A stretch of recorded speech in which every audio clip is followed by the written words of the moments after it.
ఇక విజయవాడలో అంబేద్కర్ విగ్రహం వద్ద శిలాఫలకంపై మాజీ సీఎం జగన్ పేరు ఆకతాయిలు తొలగించారని ఎమ్మెల్యే రాజు అన్నారు. ఈ ఘటనలో టీడీపీని విమర్శించడం తగదన్నారు.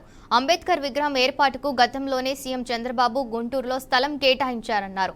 బీసీ, ఎస్సీల మధ్య వైసీపీ నాయకులు రెచ్చగొట్టే వ్యాఖ్యలు చేయడం మానుకోవాలని హితవు పలికారు. డిప్యూటీ సీఎం పవన్ కళ్యాణ్ చట్టబద్ధంగా భార్యకు విడాకులు ఇచ్చి మరో పెళ్లి చేసుకుంటే మాజీ సీఎం జగన్ నానా యాగి చేశారని మండిపడ్డారు. ఇప్పుడు తమ ఎమ్మెల్సీ ఏం చేశారని ప్రశ్నించారు.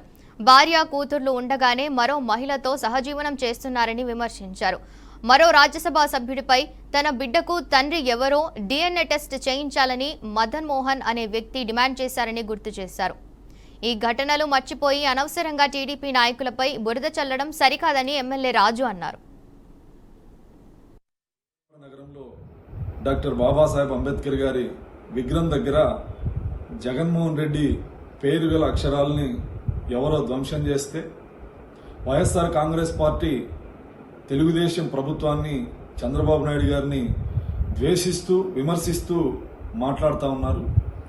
డాక్టర్ బాబాసాహెబ్ అంబేద్కర్ గారి విగ్రహం దగ్గర ఆ మహనీయుడి పేర్లు చిన్న అక్షరాలతో లిఖించి జగన్మోహన్ రెడ్డి పేరుని పెద్ద పెద్ద అక్షరాలతో లిఖించడాన్ని జీర్ణించుకోలేని కొంతమంది వ్యక్తులు ఆయన పేరుని ధ్వంసం చేస్తే డాక్టర్ బాబాసాహెబ్ అంబేద్కర్ విగ్రహాన్ని ధ్వంసం చేశారు అనే విధంగా ఆంధ్రప్రదేశ్ ప్రజలకు అర్థమయ్యే విధంగా అనవసరమైన అసత్యపు ప్రచారాన్ని వైఎస్ఆర్ కాంగ్రెస్ పార్టీ నాయకులు, social media, Jaganmohan Reddy media పనిగట్టుకొని చేస్తా ఉన్నారు.